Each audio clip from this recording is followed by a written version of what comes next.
30억 년 전 원자 수준의 존재였던 우리가 어떻게 피라미드를 쌓고 제국을 세우고 달에 발자국을 남기게 되었을까요? 인류 역사에서 가장 충격적인 사실은 바로 이겁니다. 지금 우리가 누리는 모든 문명의 기반은 단 몇천 년 만에 만들어졌고 그 과정에서 수억 명이 죽었으며 제국들은 예외 없이 무너졌다는 거죠. 역사는 반복됩니다. 그리고 그 반복 속에는 우리가 반드시 알아야 할 패턴이 숨어 있거든요. 오늘 우리는 인류 문명의 탄생부터 현대까지 그 장대한 여정을 함께 따라가 보겠습니다.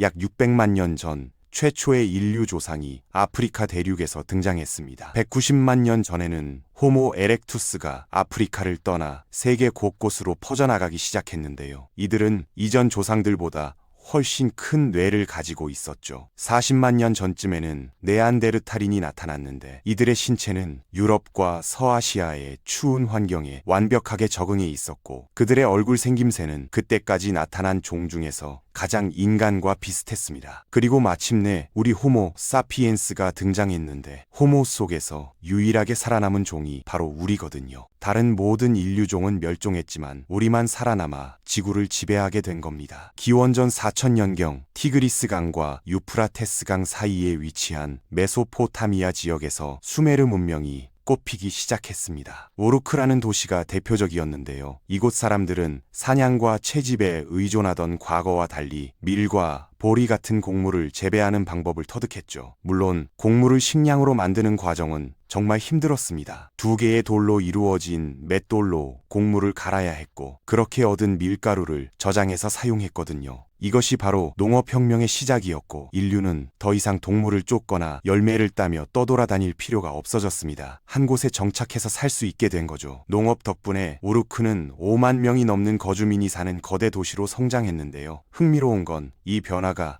인간의 신체에도 큰 영향을 미쳤다는 겁니다. 남성의 평균 신장이 175cm에서 160cm로 줄었고 여성은 160cm에서 152cm로 줄어들었거든요. 과거의 건장한 사냥꾼들은 작고 눈에 띄지 않는 농부가 되었고 사람들은 땅에 묶여 살게 되면서 인간 존재의 본질 자체가 바뀌어버린 거죠. 자유롭게 떠돌던 인류가 땅의 노예가 된 셈입니다. 같은 시기 현재의 파키스탄 지역에서는 인더스 문명이 성장하고 있었습니다. 기원전 3300년에서 1300년까지 번성한 이 문명은 놀랍게도 매우 발전된 화장실 시스템으로 유명했죠. 변기에는 좌석과 지하 배수 시스템으로 연결되는 배관이 있었고 하수는 덮인 배수로를 통해 집 밖으로 빠져나갔거든요. 4000년 전에 이미 수세식 화장실 비슷한 것을 만들었다니 정말 놀랍지 않나요? 반면 이집트에서는 화장실보다 피라미드 건설에 훨씬 더 열중했습니다. 고대 이집트 종교에서는 파라오가 죽으면 그 영혼이 사후세계에서 계속 살면서 영원히 통치하고 산자들의 숭배를 받는다고 믿었거든요. 피라미드 안에서 파라오의 시신은 정성스럽게 미라로 만들어졌고 이는 육체를 보존해서 영혼의 사후세계 여행을 돕기 위한 것이었습니다. 피라미드에는 파라오가 사후세계에서 필요로 할 곡물과 보물들도 함께 채워졌죠.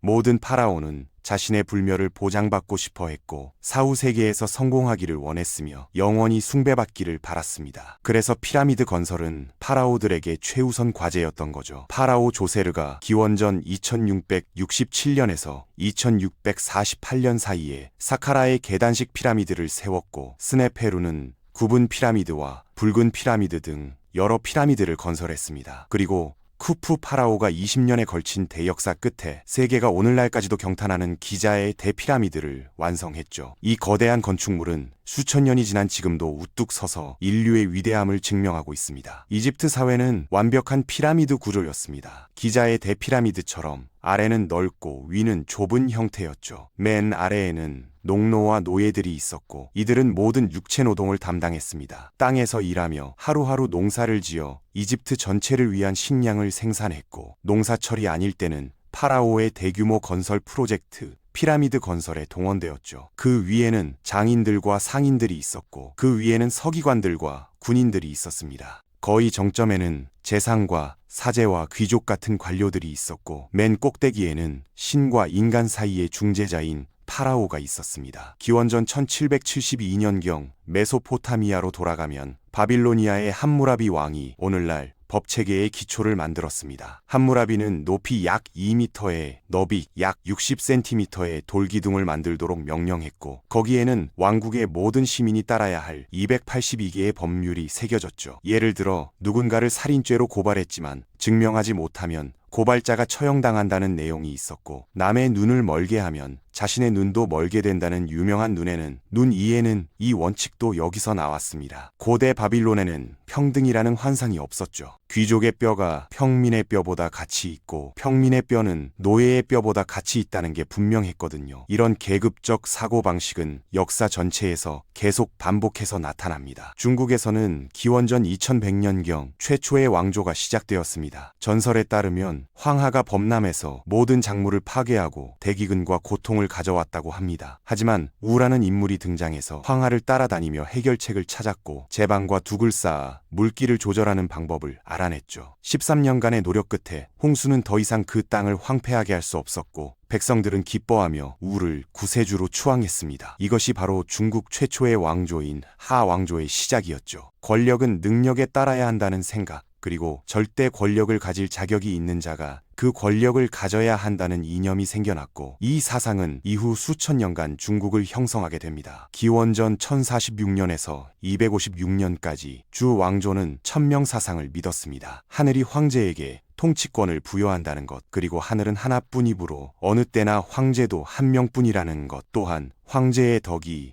통치권을 결정한다는 것, 그리고 어떤 왕조도 영원히 통치할 권리가 없다는 것이었죠. 통치자와 왕조는 천명을 이룰 수 있었고 하늘은 가뭄과 기근과 홍수와 지진 같은 징조를 보내 위에서 축복을 이뤘다는 신호를 보냈습니다. 이 시기 공자는 삶의 모든 관계에서 존경과 충성과 책임의 중요성에 초점을 맞춘 유교라는 철학 체계를 만들었습니다. 한편 노자는 도교라는 또 다른 철학을 만들었는데 개인이 우주의 자연스러운 흐름에 맞서 싸우기보다 그것에 자신을 맞춰야 한다고 가르쳤죠. 도교에서 가장 유명한 개념인 은양은 빛과 어둠, 그리고 뜨거움과 차가움 같은 자연의 상호 보완적인 힘을 나타냅니다. 유교와 도교는 고대 중국 농부들의 고된 삶을 견딜만하게 만들어줬죠. 기원전 800년경 그리스 도시 국가들은 자신들이 차지한 땅이 실질적으로 불모지라는 것을 깨닫기 시작했습니다. 그래서 필수 작물인 곡물을 생산하려면 수입해야 했죠. 이것이 그리스 국가들이 주변 세계를 식민지화해야 했던 이유입니다. 밀레투스라는 도시 국가는 전성기에 유럽 전역에 90개가 넘는 식민지를 두고 그리스인들을 위한 식량을 생산했거든요. 이 시기에 로마도 세워졌습니다. 전설에 따르면 로물루스와 레무스는 쌍둥이 형제로 부모에게 버림받아 티베르강에 놓였습니다. 바구니가 강을 따라 떠내려가다 암늑대가 두 고아를 발견하고 건강하게 키웠죠. 성인이 된 로물루스와 레무스는 늑대가 자신들을 구해준 곳에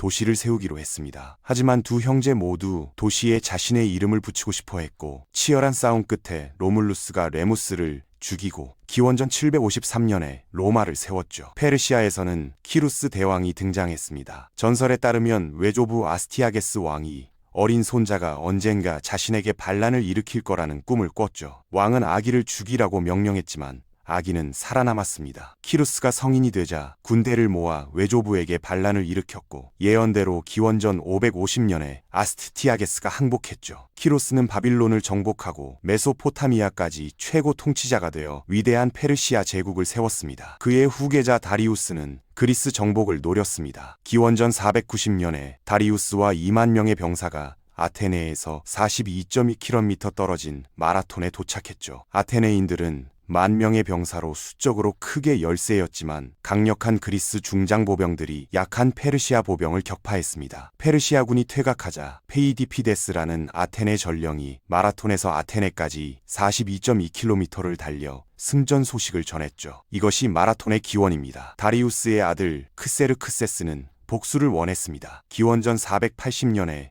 10만 명이 넘는 거대한 침공군을 이끌고 그리스 정복에 나섰죠. 테르모필레의 좁은 협로에서 스파르타 왕 레오니네스가 7,000명의 병력으로 방어선을 구축했습니다. 레오니다스와 그의 병사들은 용기와 결연함으로 싸웠지만 결국 패배했죠. 하지만 살라미스 해전에서 아테네 장군 테미스토클레스가 페르시아 함대를 좁은 해협으로 유인해 격파했고 플라타이아 전투에서 그리스 연합군이 최종 승리를 거뒀습니다. 스파르타와 아테네는 완전히 다른 사회였습니다. 스파르타는 모든 것이 체력과 전쟁에 집중된 군사 강국이었죠. 새 스파르타 아이가 태어나면 건강해 보이지 않으면 죽였고 소년들은 어린 나이에 가족에게서 떼어내 군인이 되도록 훈련받았습니다. 반면 아테네는 민주주의를 실험하고 있었죠. 하지만 철학자 플라톤은 무작위로 선발된 시민이 나라를 다스리는 것은 야만적이라고 봤습니다. 대신 지혜와 논리를 공부한 철학자 왕이 통치해야 한다고 주장했죠. 인도에서는 기원전 500년경 시다르타 고타마라는 부유한 왕자가 궁전 안에서 호화롭게 살고 있었습니다. 모든 보석과 모든 부와 최고급 물품이 그에게 주어졌죠. 그러던 어느 날 그가 궁전 밖으로 나갔을 때 길가에서 죽어가는 노인을 봤습니다. 그는 인간 경험이 완벽하고 숭고한 것이 아니라는 것을 깨달았죠. 시다르타는 호화로운 삶을 뒤로하고 지식과 깨달음을 향한 여정을 시작했습니다. 마침내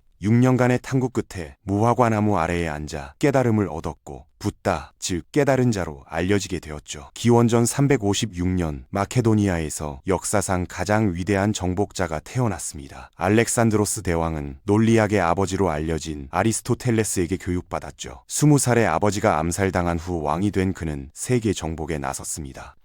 테베가 반란을 일으키자 도시 전체를 불태웠고 6,000명이 죽었죠. 이후 페르시아를 격파하고 이집트를 점령하고 힌두쿠시 산맥을 넘어 인도까지 진격했습니다. 하지만 32살에 바빌론에서 죽었고 그의 제국은 장군들의 내분으로 세 조각이 났죠. 로마는 카르타고와 세 차례 전쟁을 치렀습니다. 한니발 장군이 코끼리를 이끌고 알프스를 넘어 이탈리아를 침공했고 칸나이 전투에서 대승을 거뒀지만 결국 자마 전투에서 스키피오에게 패배했죠. 율리우스 카이사르는 갈리아를 정복한 후 루비콘 강을 건너 내전을 일으켰습니다. 당시 로마 법은 원로원 허가 없이 군대를 이끌고 이 강을 건너는 것을 금지했거든요. 승리한 그는 종신 독재관이 되었지만 기원전 44년 원로원에서 브루투스에게 암살당했죠. 카이사르의 양자 옥타비아누스는 경쟁자들을 물리치고 아우구스투스라는 이름으로 최초의 로마 황제가 되었습니다. 그의 통치 기간 베들레헴에서 예수 그리스도가 태어났죠. 예수는 유대인의 왕으로 불리며 많은 추종자를 모았습니다. 눈먼 자를 치료하고 물 위를 걸었다는 이야기가 퍼졌죠. 하지만 로마 총독 빌라도에 의해 십자가에 처형되었고 그의 죽음은 기독교라는 새로운 종교의 시작이었습니다. 사도 바울은 그리스에서 시리아까지 예수의 말씀을 전파했고 기독교는 빠르게 성장했죠. 410년 서고트족이 로마를 약탈했습니다. 거의 800년 만에 외국 군대가 로마를 점령한 거죠. 훈족의 아틸라는 신의 채찍이라 불리며 유럽을 공포에 떨게 했습니다. 476년 마지막